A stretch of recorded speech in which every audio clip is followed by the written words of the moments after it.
namanya hidup Bu ya. Hidup itu ada suka dan duka, ada senang dan susah, itu biasa.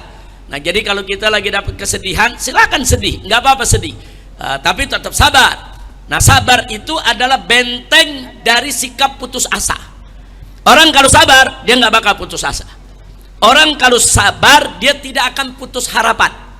Orang kalau sabar dia tidak akan mengambil jalan pintas. Orang kalau nggak sabar dia bisa bunuh diri, atau dia bisa mencuri, atau dia bisa merampok, atau dia bisa membunuh orang lain hanya gara-gara untuk mencari sesuap nasi. Nah jadi sekali lagi, kalau nggak sabar berbahaya. Gara-gara nggak sabar orang bisa mencuri.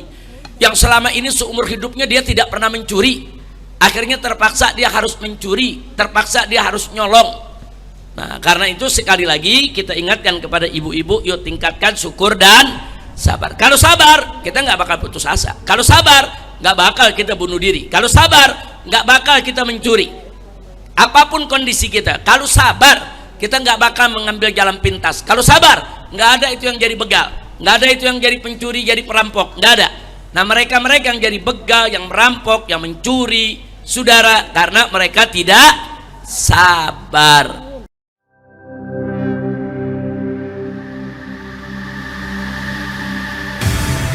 Islamic Brotherhood Television. Assalamualaikum warahmatullahi wabarakatuh. Bismillah walhamdulillah wassalatu wassalamu ala rasulillah wa ala alihi wa sahbihi wa mawalah. Allahumma anfa'na bima 'allamtana wa 'allimna ma yanfa'una. Allahumma zidna ilma warzuqna fahma wa atina hikmah. Allahumma barik lana fi majlisina hadha birahmatika ya arhamar rahimin. Walhamdulillahi rabbil alamin. Taqabbalallahu minna wa minkum fataqabbal ya karim. Alhamdulillah, para ibu-ibu, para ustazah, para ummahat, para akhwat, hari ini kita kembali berkumpul dalam majelis taklim rutin. Tolong diingat Bu, disampaikan juga ke kawan-kawannya, karena masih banyak ibu-ibu yang mengira kalau pengajian bulanan itu di Sabtu pertama. Sebetulnya belum tentu di Sabtu pertama, kadang-kadang di Sabtu terakhir. Ngikutnya apa? Ngikutnya ke hari Ahad. Nah kalau hari Ahad pengajian bapak-bapak selalu Ahad pertama. Nah kalau Ahad pertamanya tanggal 1, maka hari Sabtu sebelum tanggal 1 itu pengajian ibu-ibu. Jadi bukan Ahad pertama, bukan Sabtu pertama, tapi Sabtu sebelum Ahad pertama. Bu, ingat Bu ya, karena kadang-kadang nih Sabtu depan banyak ibu-ibu yang datang. Pagi-pagi pada datang, pada duduk, dia pada bingung kok nggak ada pengajian. Nah, jadi tolong sekali lagi, bukan Sabtu pertama, tapi Sabtu sebelum Ahad pertama. Jelas Bu ya? Ya, nah besok hari Ahad pertama itu kita di sini ada dialog. Nah, dialog nasional karena besok tanggal 1 Juni. Jadi saya anjurkan ibu-ibu mengikuti lewat live streaming di IBTV. Ibu-ibu jangan datang, besok banyak lelaki Bu. Besok ini pengajian laki-laki, tapi karena besok ada dialog penting, dialog tentang 1 Juni itu kan sudah diputuskan oleh pemerintah sebagai hari kelahiran Pancasila. Nah besok akan kita diskusikan apa betul Pancasila itu lahir tanggal 1 Juni atau dilahirkan pada tanggal yang lain. Jadi kalau dikatakan 1 Juni apa sih argumentasinya? Kalau bukan 1 Juni apa sih argumentasinya? Apakah itu merupakan keputusan historis atau sekedar keputusan politik? Nah besok akan ada yang hadir insya Allah Bapak Profesor Dr. Refli Harun. Begitu juga ada Ahmad Yani SH, pimpinan daripada Masyumi, dan juga ada Haji Munarman SH yang juga akan ikut berdialog, dan masih ada juga Dr. Abdul Khair Ramadan. Nah insya Allah saya sendiri yang akan membuka acaranya, insya Allah, mudah-mudahan. Tapi acara pengajian seperti baca burdah tetap jalan seperti biasa. Pagi baca burdah dulu, setelah burdah ada mahal qiyam, dan kita ada akikah. Berkat doa ibu-ibu semua, alhamdulillah saya punya istri Syarifah Mona Alidrus telah melahirkan seorang anak laki-laki yang saya beri nama Abdullah. Namanya Abdullah. Mudah-mudahan jadi anak yang soleh. Doakan ibu-ibu semua, mudah-mudahan biar ibu dan anaknya sehat walafiat, panjang umur dalam taat dan ibadat. Amin ya rabbal alamin. Dan besok juga sekaligus akikah saya punya cucu, yaitu anak daripada Syarifah Zahra. Zahra juga sudah melahirkan, dan alhamdulillah anaknya selamat, perempuan, diberi nama Sidah. Sidah itu nama saya punya ibu, Bu. Saya punya ibu, orang tua saya Syarifah Sidah binti Alwi Al-Attas yang sudah meninggal dunia. Jadi nama cucu saya dari Syarifah Zahra adalah Sidah. Sidah binti Husain Assegaf. Ayahnya masih di Yaman. Kemarin wisuda, alhamdulillah sudah lulus, Bu ya. Said Husain bin Anis Assegaf baru kemarin diwisuda di Universitas Ahqaf, dan insya Allah ba'da haji baru pulang. Doakan biar selamat di perjalanan.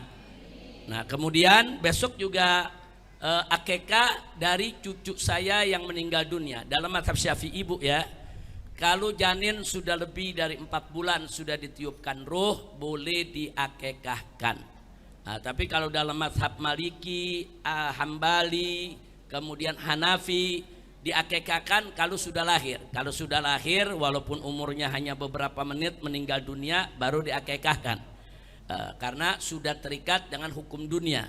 Tapi kalau masih dalam perut, menurut 3 mazhab lainnya tidak ada akikah. Sedangkan dalam mazhab Syafi'i, kalau sudah 4 bulan ke atas sudah ditiupkan ruh, dia sudah ada nyawa, maka boleh diakikahkan. Karena yang sudah ada nyawa tetap nanti akan dibangkitkan di akhir hari kiamat. Nah maka itu tetap kita akikahkan.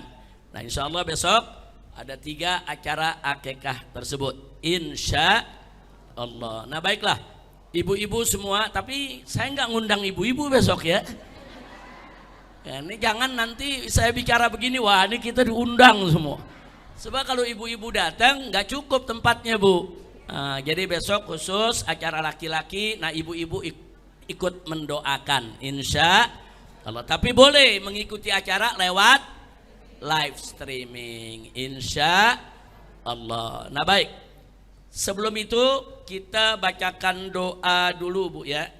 Ada kita punya keluarga, kita punya jamaah majelis yang sedang sakit, termasuk guru kita yang hari ini tidak mengajar, yaitu Habib Muhammad bin Hadi Al-Habsyi, suami daripada Syarifah Mumtaz.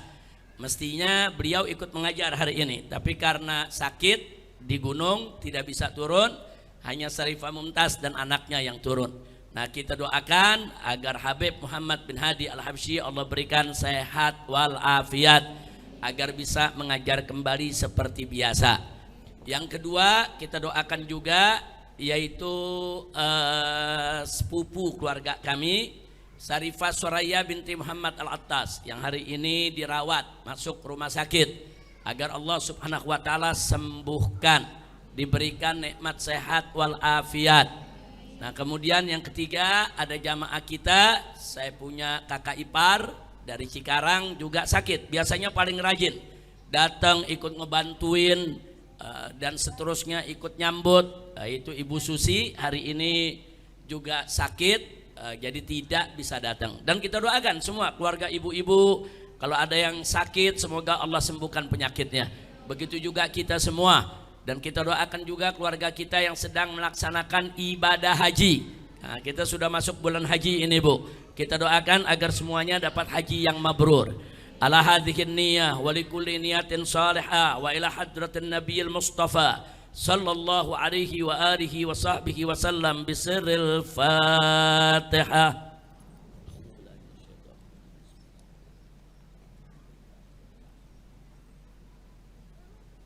Iyyaka na'budu wa iyyaka nasta'in ihdinas siratal mustaqim siratal ladzina an'amta 'alaihim. Taqabbalallahu minna wa minkum fataqabbal ya karim. Alhamdulillahi rabbil alamin. Ibu-ibu, tadi pelajaran demi pelajaran sudah sama kita dapatkan.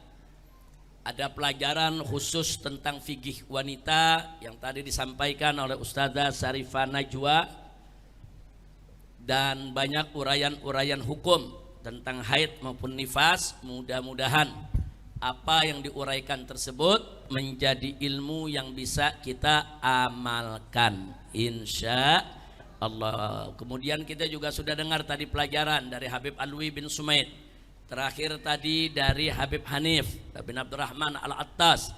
Semua pelajaran-pelajaran yang telah diberikan begitu bagus, begitu penting, penuh dengan faedah. Mudah-mudahan kita bisa amalkan dalam kehidupan kita sehari-hari, insya Allah. Nah, berikut ini Bu, saya hanya ingin mengingatkan kepada ibu semua, dalam kondisi kita punya negeri yang saat ini lagi carut marut, saudara, banyak hal-hal yang sangat memprihatinkan. Nah, tentunya dalam kondisi seperti ini saya harus mengingatkan diri saya dan semua umat Islam, wabil khusus ibu-ibu yang mengaji rutin di markas syariat ini, untuk meningkatkan syukur dan sabar. Nah, sebab kalau kita nggak punya syukur dan sabar, nanti kita bisa stres, bisa depresi, melihat kehidupan yang saat ini udah nggak jelas arahnya. Nah, jadi sekarang ini kita lihat yang benar dibilang salah, yang salah dibilang benar. Kemudian kita bisa lihat bagaimana ribuan orang cari kerja, sampai ribuan padat-padatan antri, yang pingsan, yang berkelahi, dan seterusnya dan seterusnya. Jadi memang sekarang ini lagi banyak terjadi gelombang PHK.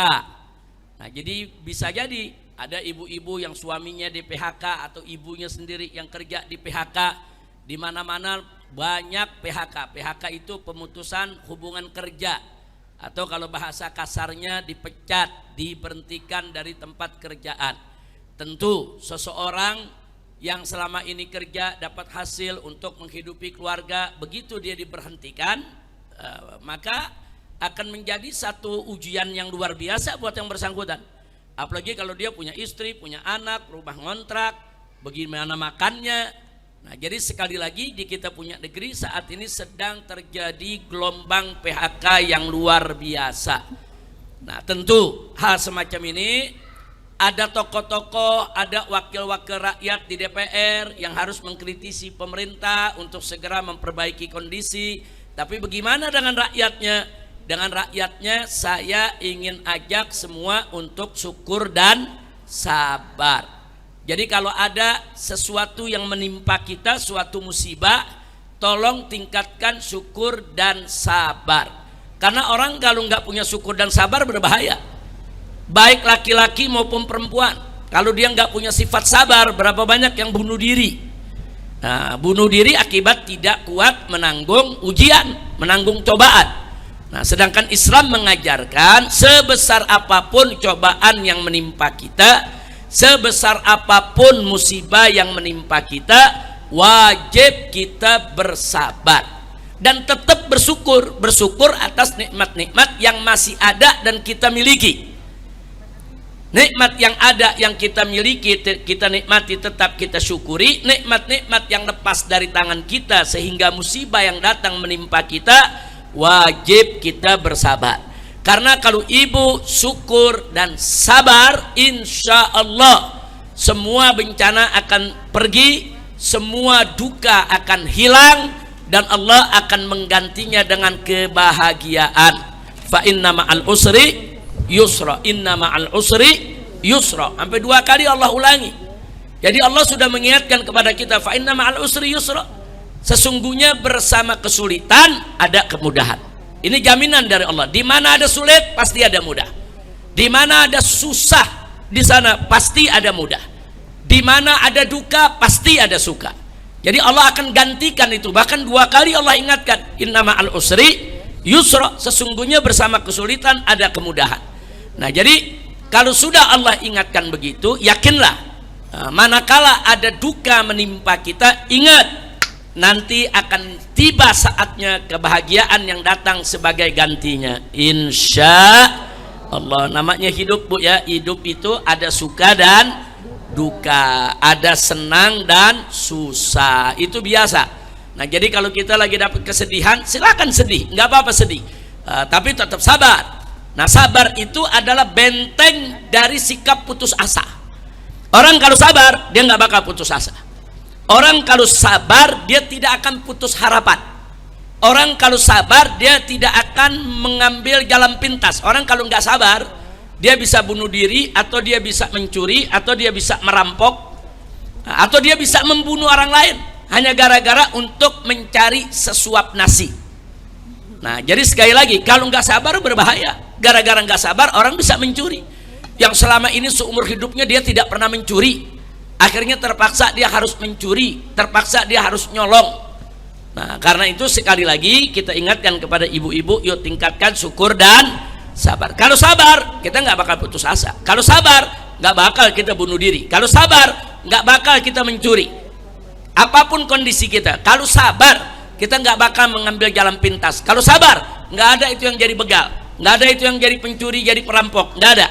Nah, mereka-mereka yang jadi begal, yang merampok, yang mencuri, saudara, karena mereka tidak sabar. Nah, terus ada yang katakan, tapi Habib, kan sabar ada batasnya. Bu, banyak gak yang ngomong begitu? Nah, saya mau sampaikan di sini, sabar tidak ada batasnya. Kita bisa sesabar semampu kita, sabar sebesar-besarnya sabar. Nah, yang terbatas itu bukan sabarnya, kitanya manusianya punya kekuatan yang terbatas, ya. Tapi sifat sabar itu nggak ada batasnya. Jadi jangan kita membatasi sabar kita, jangan, karena sabar itu nggak ada batasnya. Sabar itu luas, sabar itu besar, sabar itu tidak ada tepiannya, tidak ada batasnya. Jadi jangan kita membatasi kesabaran kita. Selama kita masih mampu sabar, sabar terus. Sabar tidak ada batasnya. Kira-kira jelas gak, Bu? Tapi memang kitanya sebagai manusia ini yang punya batasan. Nah, pertanyaannya, batasan kita kok berbeda-beda? Jelas berbeda-beda, tergantung tingkat takwanya. Makin bertakwa, makin sabar. Kurang takwa akan kurang sabar. Jadi sabar itu berkaitan dengan takwa. Takwanya makin meningkat, makin tinggi, ya sabarnya juga akan makin meningkat.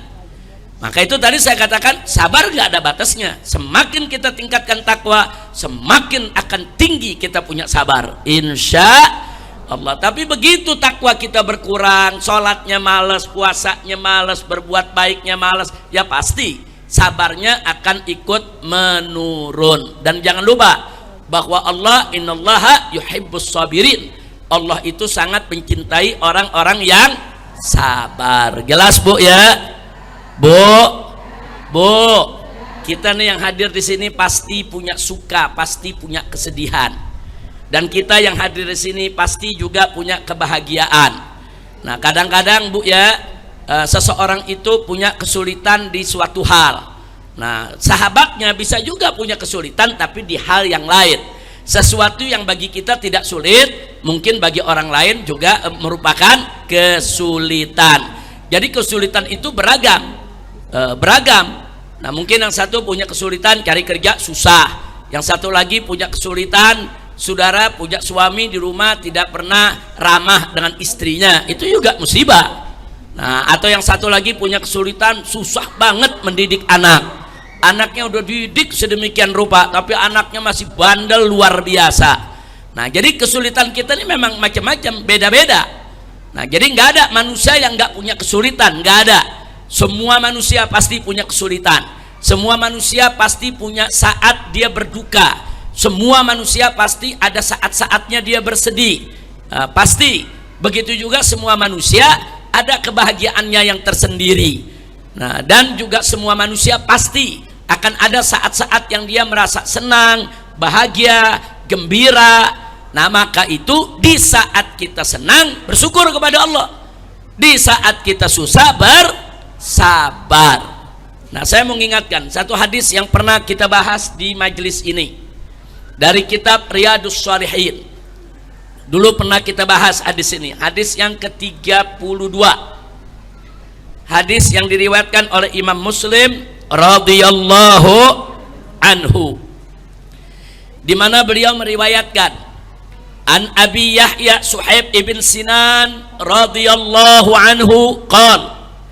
Jadi ada satu hadis yang bersumber dari sahabat yang bernama Abu Yahya Suhaib ibn Sinan radhiyallahu anhu, di mana beliau mengatakan qala Rasulullah sallallahu alaihi wasallam, bahwasanya Rasulullah sallallahu alaihi wasallam pernah bersabda. Apa kata Nabi, Bu? Beliau mengatakan ajaban li amril mu'min. Ajaban, ajaban itu ajaib, menakjubkan. Nah, jadi kata takjub itu dari bahasa Arab, ajaib itu dari bahasa Arab.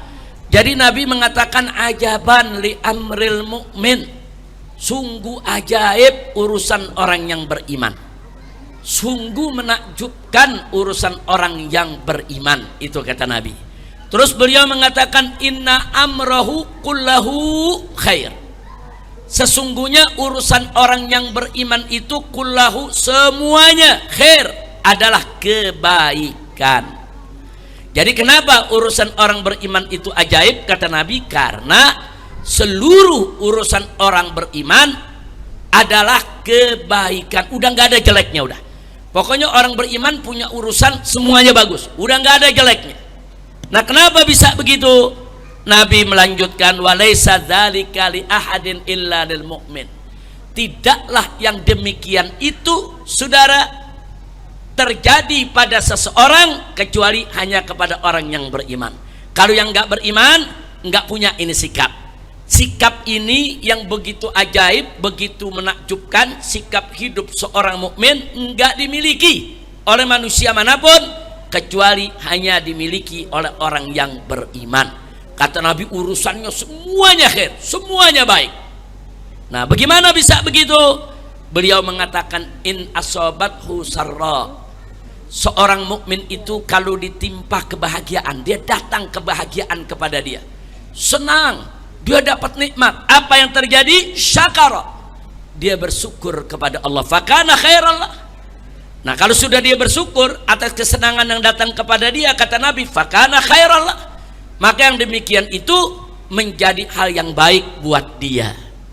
Terus sebaliknya kata Nabi wa in asobat hudarra, dan kalau dia ditimpa musibah, dia ditimpa kesulitan, dia mendapat sesuatu yang menyakitkan, yang tidak mengenakan saudara, apa yang terjadi? Sabara, dia bersabar, fakana khairallah kata Nabi, dan yang demikian itu adalah yang terbaik bagi dia. Masya Allah.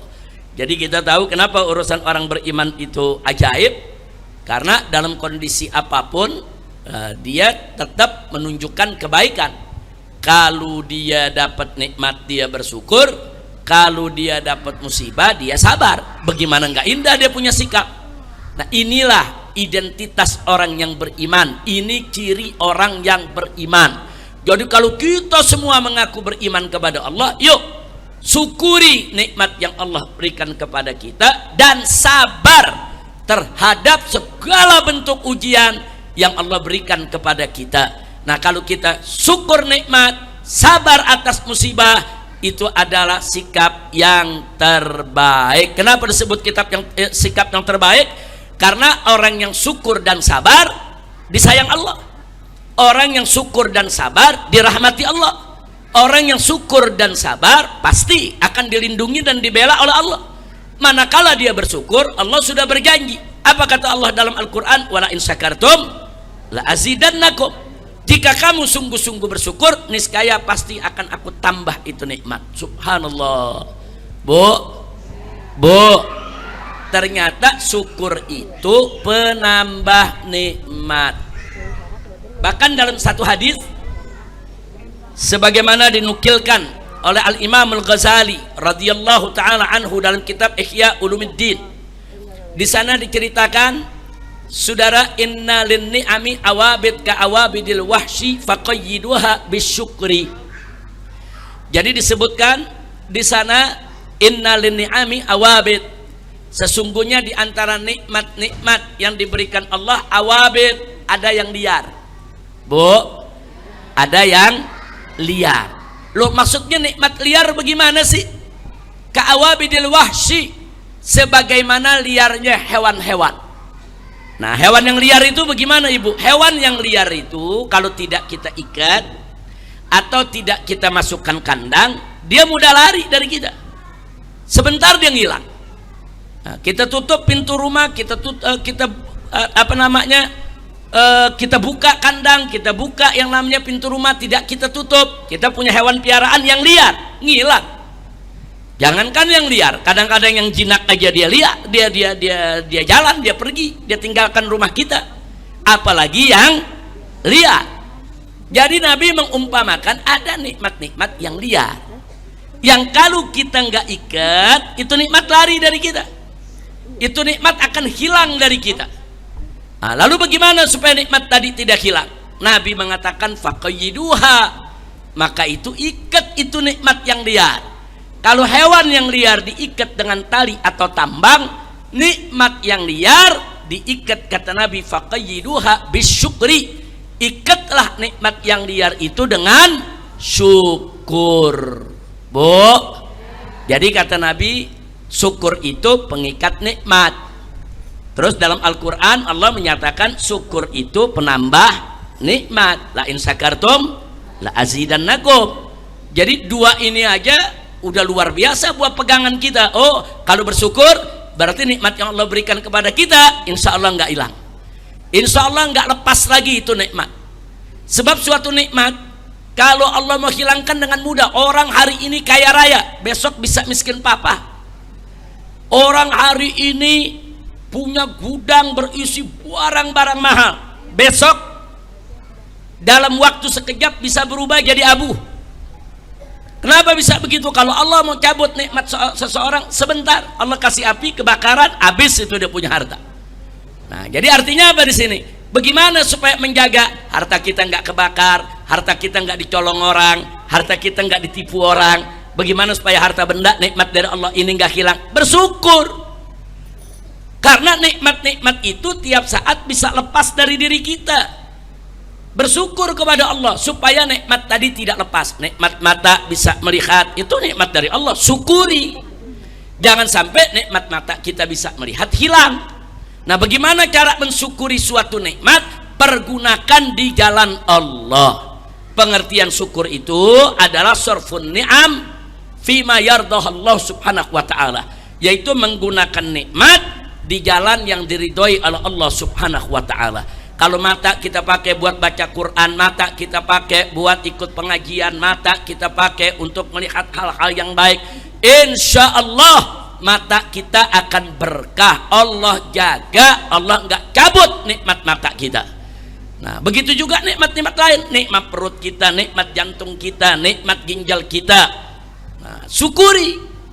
Nah, kalau kita syukuri, insya Allah Allah jaga itu semua dalam keadaan sehat walafiat, insya Allah. Nah, cara mensyukurinya apa? Jangan kasih makanan yang haram masuk ke dalam tubuh kita. Jangan kasih makanan yang haram, jangan kasih makanan yang berbahaya. Kenapa minuman keras itu diharamkan oleh Allah atas umat Islam, baik laki-laki maupun perempuan? Karena dia bisa merusak saraf, bisa merusak otak, bisa merusak paru, bisa merusak jantung. Nah, jadi sekali lagi, kenapa setiap yang Allah haramkan pasti sesuatu yang madarat untuk kita. Nah, maka itu kalau Allah sudah haramkan, jangan sekali-kali kita sentuh. Nah, itu arti bersyukur. Gunakan semua nikmat di jalan Allah. Pasti saudara, kalau kita syukuri nikmat Allah, nikmat itu kita ikat, dan nikmat tersebut akan ditambah oleh Allah subhanahu wa ta'ala. Nah, sementara kalau orang sabar bagaimana? Perintah Allah, Allah menyatakan dalam Al-Quran, ya ayyuhalladzina amanu sabiru wasabiru. Hei orang-orang yang beriman, sabarlah kamu dan tegarlah kamu. Disuruh sabar dan tegar, bukan sekedar sabar aja. sabar, tegar, nggak mudah goyang, nggak mudah untuk berputus asa. Kemudian di ayat yang lain Allah Subhanahu wa taala menyatakan dengan tegas, ista'inu bis-sabri was-shalah.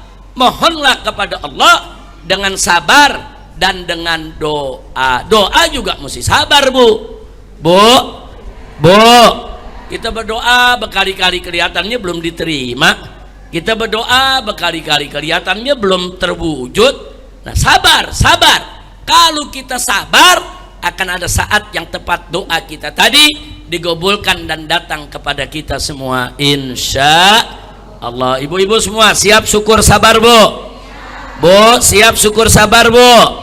Syukur dan sabar. Kalau syukur dan sabar, saudara, sebagaimana dalam hadis dikatakan, la yadkhulul jannah illa sabir wa syakir. Tidak akan masuk surga kecuali orang yang bersabar dan bersyukur.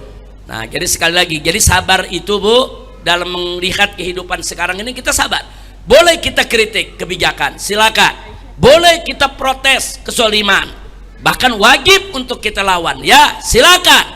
Tapi kita tetap wajib sabar, karena belum tentu juga kritik kita didengar, belum tentu juga protes kita itu menyentuh mereka.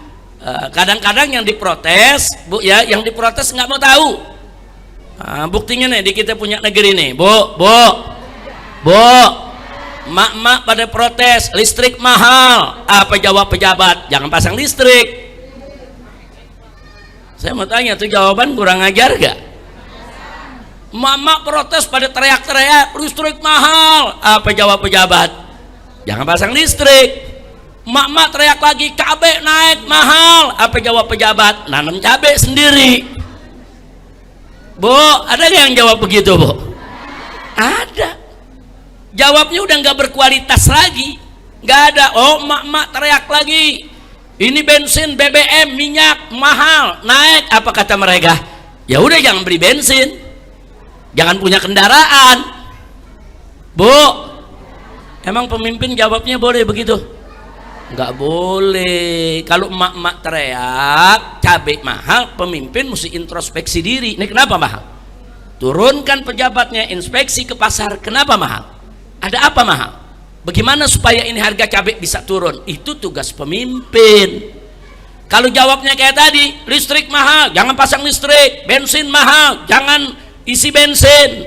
Cabai mahal, tanam aja sendiri. Ya kalau jawabnya begitu, anak kecil juga bisa jadi pemimpin. Betul, Bu?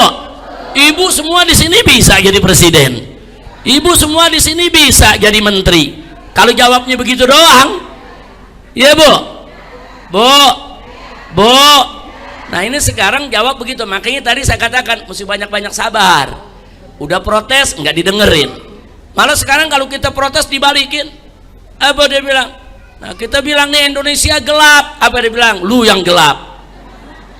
Orang kalau mahasiswa bilang Indonesia gelap, pemerintah introspeksi diri. Kenapa sih kok mahasiswa bilang Indonesia gelap? Mahasiswa itu kan bukan orang bodoh, mereka pinter, mereka belajar, mereka calon sarjana. Besok mereka akan menjadi pemimpin bangsa, betul, Bu? Nah, kalau mereka bilang Indonesia gelap, panggil, ajak ngomong, apanya yang gelap? Oh, penegakan hukumnya gelap. Oh, melawan korupsinya gelap. Oh, penyediaan lapangan kerjanya gelap. Nah, jadi itu merupakan protes masyarakat yang mesti didengerin sama pemimpin. Jangan terus dibalikin lu yang gelap. Bu, ada lagi yang lebih gawat. Masyarakat protes, mak-mak protes, saudara mahasiswa protes. Apa dia bilang? Udah jangan protes-protes. Apa jasamu untuk negara? Bu, yang milih pemimpin siapa? Rakyat. Yang milih pemimpin siapa? Yang bayar pajak siapa? Jadi kalau rakyat senang, pantas tidak? Kalau rakyat protes, pantas juga tidak? Pantas. Rakyat senang dengan pemimpinnya yang baik. Rakyat protes kalau kebijakan pemimpinnya nggak baik. Itu hak rakyat. Jangan dijawab, udah nggak usah protes-protes. Nggak usah, apa kau punya jasa sama negara. Udah gitu pakai diusir lagi. Kalau banyak protes, keluar aja dari Indonesia. Kayak negara Indonesia punya bapak moyangnya sendiri. Bu, kacau tidak? Kacau. Masya Allah. Sekarang saya mau tanya nih, kira-kira apa betul ibu-ibu nggak punya jasa pada negara? Banyak jasanya. Apa jasanya? Oke, sekarang saya mau tanya ibu-ibu, ibu bayar listrik gak? Bayar listrik ada pajak gak? Berarti ibu-ibu bayar pajak gak? Pajak buat siapa? Negara. Berarti ibu-ibu berjasa gak? Ibu-ibu beli jilbab ada pajak gak? Beli kerudung ada pajak gak? Beli kacamata ada pajak gak? Beli sendal ada pajak. Kalau ibu-ibu makan di restoran ada pajak gak? Beli bensin isi buat motor kita ada pajak gak? Semua ada pajak. Semua ada pajak. Kita pakai handphone, pakai itu pulsa, kena pajak gak? Nah sekarang saya mau tanya, berarti ibu-ibu semua bayar pajak gak? Ibu-ibu punya kendaraan, urus STNK, kena pajak gak? Jual rumah ada pajak gak? Beli rumah ada pajak gak? Semua ada pajak. Kita bayar tidak? Bayarnya kemana? Ke negara. Berarti kita berjasa gak kepada negara? Lah kok ada pejabat bilang, diam, kalian gak punya jasa kepada negara. Iya. Kacau gak bu? Jadi iya, kita mesti bersyukur, wajib. Kita mesti sabar, wajib. Tapi bukan berarti kita nggak protes, bukan. Protes jalan terus, kritik jalan terus. Cuman kita perlu sabar. Ngadepin apa? Nah ini, ngadepin pejabat-pejabat yang songong, yang kalau dikasih tahu nggak mau tahu. Mesti sabar gak bu? Mesti sabar. Nah tapi bukan berarti sabar itu diam, bukan. Ibu kalau ada sesuatu yang menyulitkan kehidupan ibu, protes. Nah ini yang saya mau sampaikan, kira-kira jelas ya.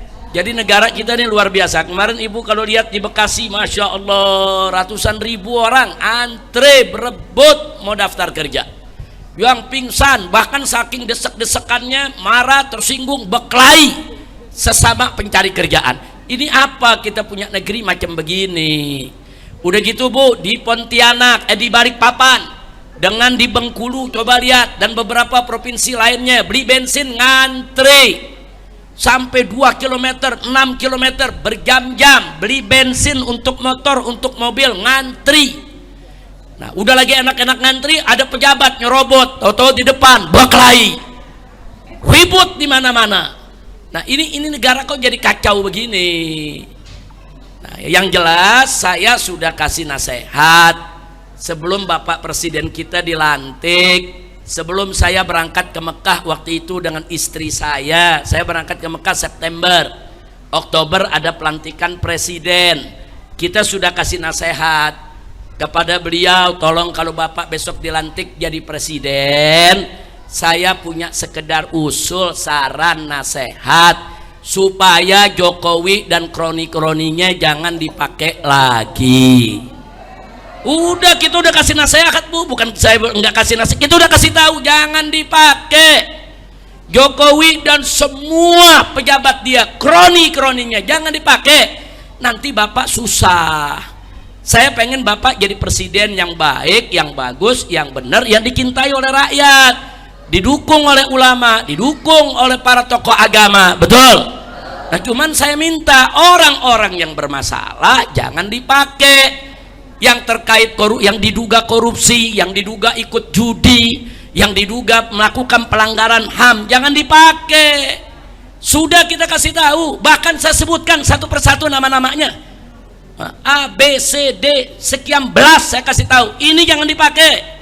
Jangan ada yang jadi menteri, jangan ada yang jadi komisaris di perusahaan negara. Kita sebutin satu-satu bu, bukan Jokowi aja yang kita sebut. Justru yang saya sebut semuanya jadi. Kacau tidak? Sabar. Mesti yang kita sebutin pada jadi semua bu. Kita sebutin atau yang ini jangan jadi, yang ini jangan jadi juga, yang ini jangan diambil juga. Innalillahi wa inna ilaihi rajiun. Mesti sabar gak? Wajib sabar gak? sabar. Nah sekarang akhirnya lihat berantakan. Orang-orang yang mereka pakai itu bikin susah presiden. Lihat sekarang saudara, kesian presiden kita. Makanya kalau milih pejabat, pilih yang bagus. Jangan ada istilah ya udahlah pilih dulu semua, nanti udah 6 bulan baru kita reshuffle, baru kita bersihkan. Nggak bisa. Dari langkah pertama bersihkan kabinet Anda. Sudah saya kasih tahu. Bahkan saya ingatkan, angkat menteri sesuai dengan bidangnya.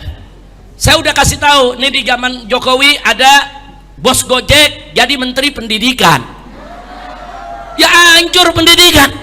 Akhirnya sekarang terungkap 9,9 triliun korupsi yang terjadi di Kementerian Pendidikan ya kawan. Kita udah kasih tahu, bos Gojek itu angkat jadi menteri transportasi. Masa menteri pendidikan saudara? Bukan kita menghina Gojeknya, bukan, kan gak sesuai bidang.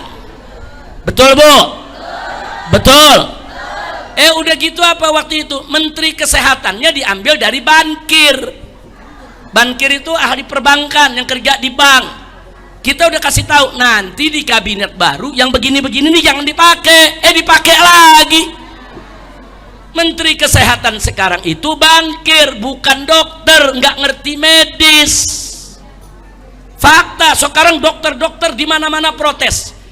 Dosen-dosen, guru besar Fakultas Kedokteran UI di mana-mana protes, nggak didengerin. Nah, makanya itu di sini saya minta kepada Bapak Presiden yang saya hormati dan kita cintai semua, tolong Pak, kalau negara ini mau selamat, singkirkan Jokowi dan kroni-kroninya tanpa terkecuali. Di sekarang ini di kabinet Bapak nggak kurang dari 17 orang itu mantan pejabat di zaman Jokowi. Singkirkan semua tanpa terkecuali, bakal bikin susah Bapak. Buktinya sekarang setelah mereka diangkat jadi menteri, ngelapornya ke Solo. Lah kan presidennya di Jakarta, kenapa lapornya ke Solo? Kacau tidak? Kacau. Ruwet tidak? Ruwet bu, ruwet. Udah nggak usah diterusin, udah ruwet. Makanya kita mesti. Jadi ibu-ibu tahu ya kenapa sekarang ini saya bahas soal sabar. Karena takut juga sabar kita nggak kuat.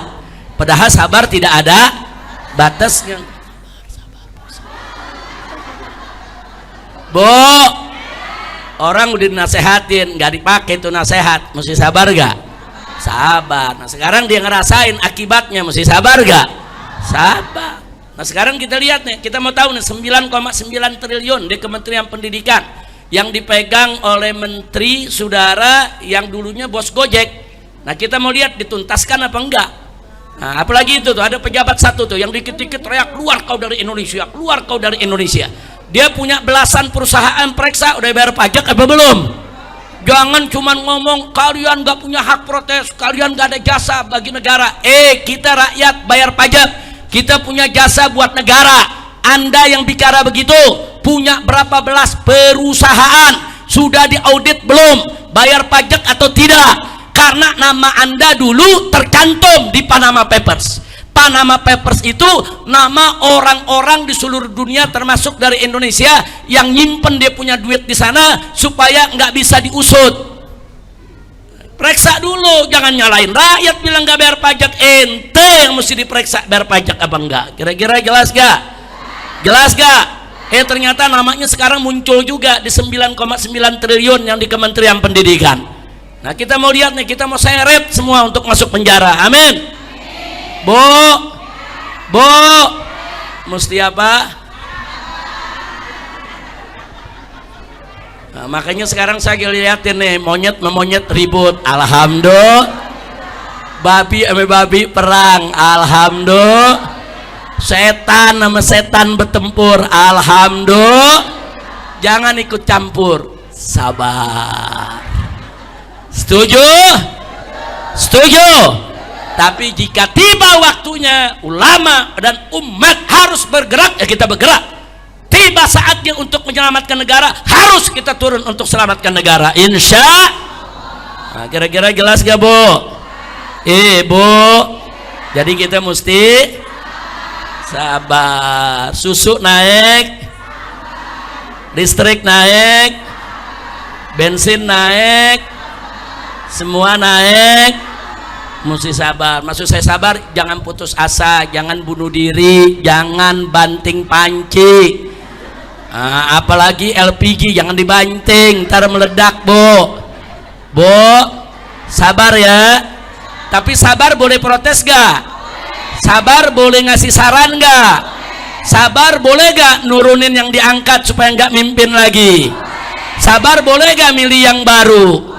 Nah, itu sabar namanya. Paham Bu ya? Bu, Ibu, saya kalau nggak ngikutin sabar udah jantungan Bu.